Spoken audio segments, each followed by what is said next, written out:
जय हिंद साथियों, वेलकम है आप सभी का द कैरियर प्लानेट पर।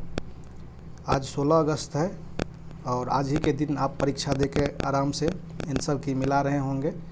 और अभी जो ये 2 महीने या 55-60 दिन जो बचे हुए हैं, उन दिनों में आपको यदि मेहनत करेंगे तो सचिवालय के भवन में आप जो है आराम से बैठ के काम करते हुए मिलेंगे, या चाहे डॉक्यूमेंट वगैरह बनाने में आप बिजी होंगे। और अभी के 2 महीना में यदि आपने इधर उधर किया तो फिर आप ऐसे ही इधर उधर करते रह जाओगे और आपको फिर से नए एग्ज़ामों की तैयारी में जुटना पड़ेगा।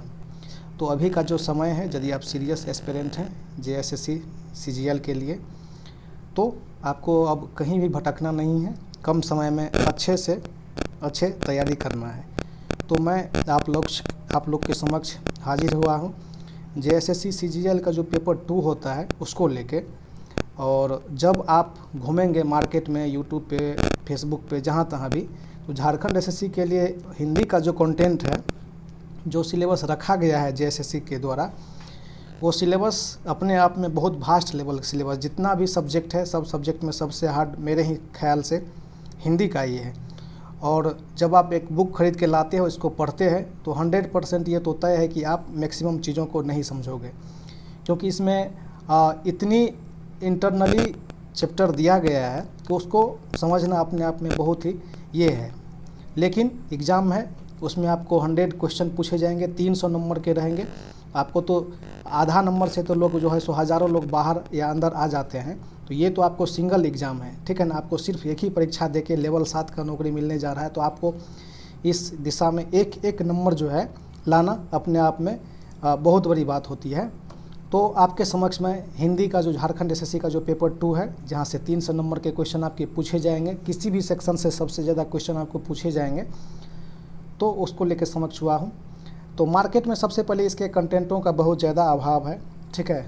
उसके बावजूद भी यहाँ पे हमने 3 किताबों को यहाँ पे शामिल किया है। तीनों किताब के बारे में हम आपको बताएंगे कि कौन सा सबसे बेस्ट बुक है, और आखिरी का जो 50 दिन है, इसमें आपको किस हिसाब से आपको पढ़ना चाहिए, ताकि आप 90 नंबर से अधिक या 90 के आसपास प्लस माइनस 2, 4, 5 कर सकते हैं, ठीक है।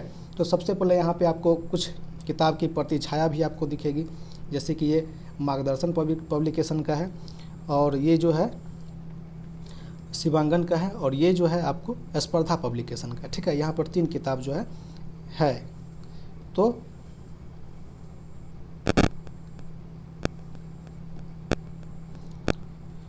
अब हम थोड़ा सा आगे बढ़ रहे हैं।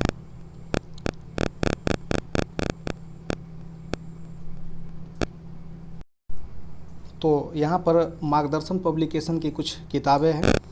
तो हिंदी भाषा को जो है पहली बार जो है यहाँ पर क्षेत्रीय भाषा में सम्मिलित किया गया है, और तीनों बुकों में मैं आपको डिफरेंस बता रहा हूँ, ठीक है। तो सबसे पहले मैं यहाँ पर मार्गदर्शन वाले किताबों को बताने की कोशिश करता हूँ, क्योंकि मैंने तीनों किताबों को पढ़ा है, अच्छे से देखा है, पेज बाय पेज पढ़ा है, नोट्स बनाया है, सारी चीज़ें मैंने किया है। तो मुझे हर चीज़ के बारे में जानकारी है, और मैंने इन पुस्तकों के लेखकों से भी बात करने की कोशिश करी है, लेकिन सबसे तो नहीं हो पाई है, लेकिन बहुत कम लोग से हुई है। तो मैंने जानकारी जुटाई है, फिर उस हिसाब से आप लोग को मैं यहाँ पर बता रहा हूँ। तो मुझे इस पुस्तक को पढ़ने के दौरान ये जो मार्गदर्शन है, इनका जो लैंग्वेज है, सबसे बड़ी बात होती है ना किसी चीज़ को समझने के लिए, इसका जो भाषा है, ठीक है, इसका भाषा एकदम सरल भाषा है, ठीक है ना। सरल भाषा है, और इसमें कंटेंट ज़्यादा है। शिवांगन हो या चाहे स्पर्धा हो, इनसे क्या किया गया है, अधिक से अधिक चीज़ों को रखा गया है। तो यदि आप इस किताब को अच्छे से करते हैं और हर सेक्शन को करते हैं, तो आपको यहाँ से क्वेश्चन छूटने की कोई दिक्कत नहीं है। जब आप इस किताब को गौर करेंगे तो आपको हिंदी साहित्य का इतिहास एक होता है, ठीक है, जिसमें आचार्य रामचंद्र शुक्ल जी के द्वारा इतिहास पढ़ना है और डॉक्टर नागेंद्र के द्वारा जो है पढ़ना है। तो इस किताब की सबसे बड़ी बात कि इसमें से एक चैप्टर को गायब कर दिया गया है। यदि आपने पढ़ा होगा तो आपको पता होगा, ये जो मार्गदर्शन, इसमें नागेंद्र साहब का जो इतिहास है इसको इंक्लूड नहीं किया गया है, ठीक है। बाद में की चीज़ जो है, इनका लिखावट से लेकर भाषा वगैरह सारा का सारा अच्छा है, बहुत अच्छा है। शिवांगन और स्पर्धा से बहुत लाखों गुना अच्छा है, ठीक है। तो कुछ चीज़ें डिमेरिट तो सबसे पहले यहाँ पर आई गई है, और एकदम पूर्णतः जो है जैसे लिखा गया है कि पाठ्यक्रम पर आधारित है, तो एकदम पाठ्यक्रम पर आधारित है, और मिसप्रिंट वगैरह गलत प्रश्न भी बहुत ही कम है। तो ये अपने आप में ठीक सफिशियंट बुक है। आपके पास यदि समय है और आप यदि अलग अलग किताबों को पढ़ रहे हो तो आप एक बार इसको देख सकते हो, ठीक है। इसका यदि PDF चाहिए तो मुझे आप नीचे में कमेंट करो, आपको PDF मैं प्रोवाइड करवा दूंगा, क्योंकि अब उतना समय नहीं बचा है कि आप किसी मार्केट जाकर किताब खरीदो। थोड़ा सा नीचे आते हैं तो एक किताब और यहाँ पर है स्पर्धा का। इसमें क्या किया गया है, तो किताब तो ये भी ठीक है, हर चीज़ को लिखा गया है, लेकिन इसने बहुत चीज़ों को क्या कर लिया है कि छांट लिया गया है, ठीक है। जहाँ पर आप बात करेंगे मार्गदर्शन का, तो मार्गदर्शन में क्या है ना कि इसमें एकदम फैक्ट चीज़ है, जो भी चीज़ है एकदम है। लेकिन इसमें क्या है, स्पर्धा में क्या है कि बस जो चीज़ इसमें चैप्टर वाइज है उसमें ये पॉइंट वाइज दे दिया है, ठीक है। स्पर्धा में क्या किया, पॉइंट वाइज दे के काम को ख़त्म कर दिया है, मतलब कि मैंने आपको खिला भी दिया और नहीं भी खिलाया। लेकिन किताब है तो मिला जुला के ठीक ही है। और इसका सबसे बड़ी खासियत है कि आपको इस किताब में, इस पुस्तक में, जैसे कि इन पुस्तक में मार्गदर्शन वाले किताब में आपको 5 प्रैक्टिस सेट मिलेंगे, ठीक है। इसमें आपको 10 प्रैक्टिस सेट मिल जाएंगे, ये इसमें एक खास बात है, ठीक है। 10 प्रैक्टिस सेट आपको मिल जाएंगे, जैसे कि आपके परीक्षा में क्वेश्चन पूछे जाएंगे उस हिसाब से आपको यहाँ पे 10 प्रैक्टिस सेट मिलेंगे। कोई दिक्कत वाली बात यहाँ पर नहीं है। तो ये किताब भी आप अपने आप को आप उससे कंसेप्ट पढ़ लीजिए, 10 टेस्ट सीरीज आप वहाँ से लगा लीजिए, यहाँ से स्पर्धा से, और 5 टेस्ट सीरीज आप मार्गदर्शन में लास्ट में दिया हुआ है कर लीजिए। 15 टेस्ट सीरीज मतलब 1500 क्वेश्चन हो जाएगा। तो मुझे नहीं लगता है कि यदि आप बेसिक रूप से तैयारी कर लेते हैं और अच्छे खासे यदि आप टेस्ट लगाते हैं तो मुझे आपको ऐसा नहीं लगता है कि थोड़ा बहुत अनुभव हो जाएगा एग्ज़ाम को हैंडल करने का, क्योंकि 10-15 टेस्ट लगाने के बाद, 2-4 टेस्ट लगाने के बाद ही आपको पता चल जाएगा कि आप में क्या कमी है और क्या कमी नहीं है, ठीक है। यदि आप बोलेंगे तो इन 15 का 15 टेस्ट सीरीज का मैं आपको PDF प्रोवाइड करवा दूंगा, मेरे पास उपलब्ध है सारे के सारे बुक। अब हम आते हैं शिवांगन में, ठीक है।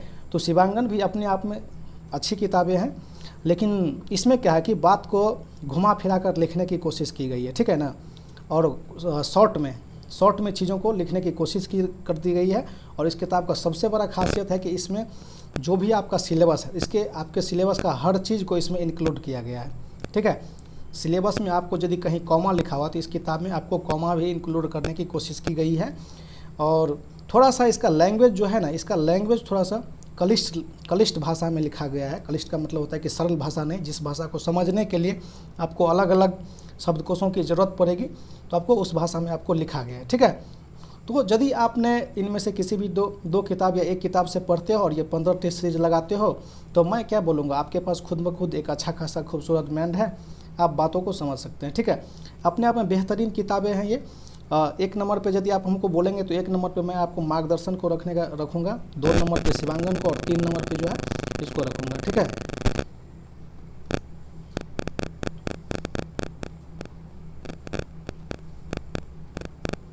ये थी किताबों का मूल्यांकन करना अभी तक। अब थोड़ा सा हम सिलेबस पे आ जाएंगे और सिलेबस के बारे में आप देखेंगे कि कैसे क्या है नहीं है। देखिए आपका जो सिलेबस है ना, बिल्कुल इस सिलेबस ही है, जैसे हो बहू लिखा हुआ ये सिलेबस है, ये टोटल आपका सिलेबस है। सिलेबस के आधारित ही सारा का सारा चीज़ है। आपके सिलेबस को टोटल जो है 5 भागों में बांटा गया है। यहाँ पर देख सकते हैं, एक भाग, पहला जो भाग है 5 भागों में बांटा गया है। 5 भाग में बांटा गया तो आप ये अंदाज़ा लगा सकते हैं कि एक भाग से आपको 20 क्वेश्चन पूछेंगे, ठीक है। 5 भाग है तो 100 गुना कर देंगे, 20×5 100 नंबर हो जाएगा। तो ये जो भाषा वाला पार्ट है, भाषा वाला पार्ट से भी आपको 20 क्वेश्चन पूछेंगे। इसमें आपको चैप्टर कितना, 1 2 3 4 5 6 7, ठीक है। और 7 चैप्टर से पूछेंगे तो हर एक चैप्टर से आपको 3-3 क्वेश्चन पूछेंगे। और आपको मैंने पहले ही बता दिया कि आपको एक नंबर के लिए यहाँ से जो है देखेंगे कि आदमी मरते मिटते दिखेंगे, क्योंकि ये अपने आप में इतनी खूबसूरत वैकेंसी है कि BDO CO के जहाँ आपको प्री होता है, मेंस होता है BPSC JPSC में, वहाँ आपको सिर्फ सिंगल एग्ज़ाम के आधार पर आपको ऑफिसर बनाया जा रहा है। तो एक नंबर का ही यहाँ पर खेल है। और याद रखिएगा, सिर्फ और सिर्फ न्यू कमर ही यहाँ पर तैयारी नहीं कर रहे हैं। न्यू कमर का मतलब नया स्टूडेंट ही तैयारी नहीं कर रहा। जो लोग कहीं ना कहीं सिपाही में, दरोगा में, या चाहे अन सेंट्रल गवर्नमेंट में भी है, SSC में भी है, सेंट्रल SSC में भी है, वो लोग भी इस पोस्ट के लिए मर रहे हैं, क्योंकि ये उनके अपने घर में नौकरी है। और सबसे बड़ी बात कि इसमें पेंशन वगैरह भी, सारी की सारी सुविधा आपको मिलेगा। तो इसलिए इस पोस्ट को वो लोग ज़्यादा तैयारी कर रहे हैं, अच्छे से तैयारी कर रहे हैं, जो कहीं ना कहीं नौकरी में है। जब बेरोजगार है, सिर्फ इसी एग्ज़ाम को लिए तैयारी कर रहे हैं, तो आपको ज़रूरत है मर मिट जाने के लिए आगे आने वाले 50 दिनों के अंदर, ठीक है। तो यहाँ पे भाषा वाली सेक्शन से आपको 20 क्वेश्चन पूछेंगे, और साहित्य काव्य साहित्य कुंज से भी यहाँ से 20 क्वेश्चन पूछेंगे। और ये जो है अब बोलेंगे सर यहाँ से भी 20 क्वेश्चन पूछेंगे क्या, तो गोदान ये उपन्यास वाले सेक्शन से तो 20 नहीं तो 10-15 तो आराम से रहेंगे। कहानियाँ हम एक मोटा मोटी आपको अंदाज़ा लगा दिए, और यहाँ से भी पूछेंगे, ठीक है। ये जो नाटक यहाँ से 20 क्वेश्चन पूछेंगे, तो इसमें थोड़ा सा आगे पीछे हो सकता है। अब बात आती है कि सबसे इसमें हार्ड और समझने में क्या वाला सेक्शन है, ठीक है। तो यहाँ पर जब आप गौर करेंगे ना, तो ये जो भाषा वाला सेक्शन है, इस भाषा वाला सेक्शन से आपका जान पहचान अभी तक नहीं हुआ होगा। आप कोशिश किए होंगे पढ़ने का भी किताब वगैरह, तो आपको जो है किताबों सब में, क्योंकि ऐसे चीज़ें से आप लोग अभी तक देखे नहीं होंगे, तो थोड़ी सी आपको दिक्कत होगी चीज़ों को समझने में, ठीक है। जैसे कि हिंदी की उत्पत्ति कैसे होती है, आखिर जिस हिंदी में था, जिस प्रकार की हिंदी आज हम बोल रहे हैं, क्या हिंदी का जन्म भी उसी रूप में हुआ था या नहीं, ठीक है। ये सारे के सारे चीज़ें देखेंगे। आप लोग जो है एक पाली भाषा बोलेंगे कि गौतम बुद्ध ने जो है पाली भाषा में अपना सर्वाधिक पुस्तक का निर्माण किया या अपना उपदेश दिया। अब ये पाली भाषा क्या है, यदि आप पाली भाषा का किताब खोजेंगे तो आप 100% है कि आप पाली भाषा नहीं देखेंगे, ठीक है। जब आप अच्छे से पढ़ेंगे तो आपको पता चल जाएगा कि हिंदी कैसे हुआ है। जैसे कि मैं यहाँ पे आपको एक छोटा सा एग्जांपल बताता हूँ कि देखिए, सबसे पहले हमारा भाषा सबसे प्राचीन भाषा है। सबसे पहले क्या था, संस्कृत था, ठीक है। इस संस्कृत का भी 2 पार्ट था, वैदिक संस्कृत और लौकिक संस्कृत। तो सबसे पहले वैदिक संस्कृत आया, जिसको देवता लोग लिखा, उसके बाद लौकिक संस्कृत। इस वैदिक संस्कृत में जितना आप महाभारत काव्य रामायण वगैरह देखते हैं, ये वैदिक संस्कृत में है, जिसमें वेद वगैरह लिखा है, और वैदिक संस्कृत को भगवान लिखा। और ये लौकिक संस्कृत को जैसे पाणिनि वगैरह हो गया, आदमी सब जो व्याकरण वगैरह लिखता है, कालिदास सब जो है, ये लौकिक संस्कृत में है। और लौकिक संस्कृत से जो है पाली का विकास होता है।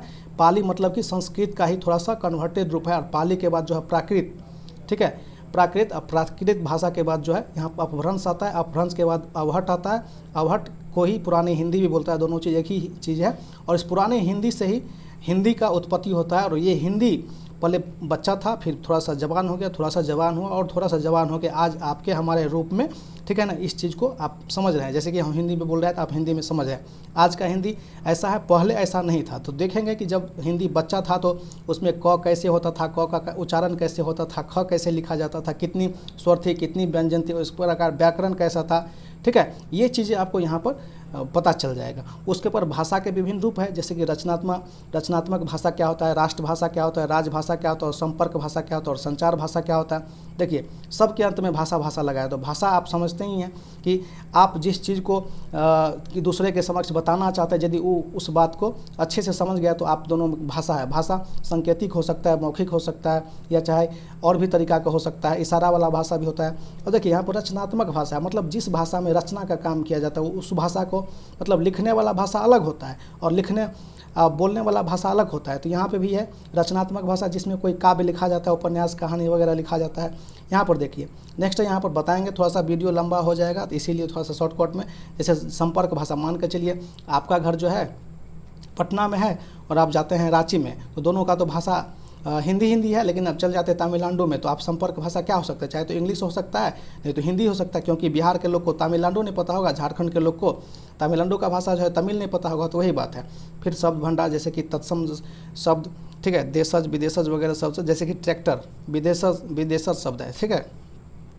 उसी प्रकार भाषा विज्ञान के बारे में, मतलब कि भाषा विज्ञान क्या होता है कि इसमें भी मतलब कि ये वाला और ये वाला पार्ट थोड़ा सा है ही, इसमें आपको जो है इसी का हिंदी का जो उत्पत्ति है इसी का थोड़ा विस्तृत रूप इस वाले भाषा विज्ञान में मिलेगा।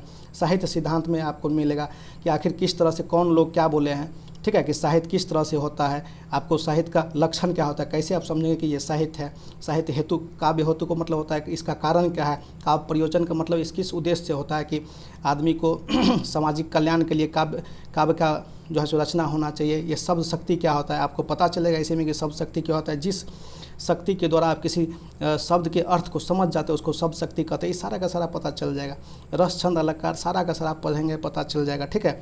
यहाँ पर देखेंगे कि आप पाश्चात्य के कुछ सिद्धांत, पाश्चात्य के कुछ ऐसे शिक्षाविद हुए हैं जो अलग अलग सिद्धांत, जैसे कि प्लेटो मानता है कि रचना वही कर सकता है जिसको भगवान ने प्रेरित किया है, ठीक है। इस प्रकार से आप यहाँ पर दिए होंगे कि अलग अलग सबका है, सबके सिद्धांत को पढ़ेंगे। अब यहाँ पर प्रयोजन मूलक हिंदी है। प्रयोजन का मतलब क्या होता है, उद्देश्य। मूल का मतलब मौलिकता, मतलब किसी उद्देश्य को पूरा करना जो है प्रयोजन मूलक हिंदी करता है। इसमें आपको पता होगा कि यदि आप JSSC में CGL में ASO बन जाते हैं तो आप किसी दूसरे अधिकारी को पत्र लिखेंगे या दूसरे अधिकारी पत्र लिखेंगे तो किस स्टाइल में लिखेगा, तो उसी को प्रयोजन मूलक हिंदी होता है। ऐसा नहीं कि जैसे आप अपने चाचा को भतीजा को पत्र लिखते हो वैसे पत्र नहीं लिखा जाता है। वीडियो बहुत लंबी हो गई है, मैं ज़्यादा नहीं समझा पाऊँगा। कुल मिला के बात ये है कि आपको यहाँ से इस वाले सेक्शन को अच्छे से करना है, साहित्य सिद्धांत को अच्छे से करना है। ये दोनों अच्छे से आपको समझ में आ जाएगा, तब जो है आपको यहाँ पर उपन्यास कहानी वगैरह तो आपको खोजते होंगे, क्योंकि यूट्यूब और फेसबुक पे कंटेंट कम पड़ गया है, क्योंकि सब आदमी सारा का सारा चीज़ देख गया, मूवी वगैरह तो देख ही लिया है। तो ये चीज़ आपको पढ़ने में बहुत मज़ा आएगा, आप भी पढ़ के तैयारी कर सकते हैं। नहीं तो इसका भी आप बहुत सारा नोट्स वगैरह आप दे सकते हैं। यहाँ पर है कि नाटक वगैरह है, तो नाटक 3 गो नाटक है, भारत दूरदर्शन, ध्रुव स्वामिनी, आधे अधूरे, ठीक है, मोहन राकेश का है, तो इसको भी आप पढ़ सकते हैं और ये अच्छे से ज़रूर पढ़ लीजिएगा, ठीक है। हिंदी साहित्य का इतिहास रामचंद्र शुक्ल के द्वारा और यहाँ पर डॉक्टर नागेंद्र के द्वारा, ठीक है। ये जो दूसरा नंबर है ये मार्गदर्शन वाले किताब में नहीं है, सिर्फ और सिर्फ शिवांगन में है, और इसमें यहाँ जो व्याकरण दिया हुआ संज्ञा सर्वनाम विशेषण कारक मुहावरा वगैरह इसको भी अच्छे से आपको पढ़ना है। तो ठीक है, वीडियो थोड़ा सा लंबा हो गया है, हमसे यदि हेल्प चाहिए तो बताइएगा, कमेंट कीजिएगा, हेल्प करेंगे और आपको 100% जो है कोशिश करेंगे कि 90+ दिलाने का, यदि हो संभव है तो। बाद में की चीज़ें आप समझते ही हैं। तो मिलते हैं जल्द ही एक नेक्स्ट एपिसोड के साथ, तब तक के लिए जय हिंद।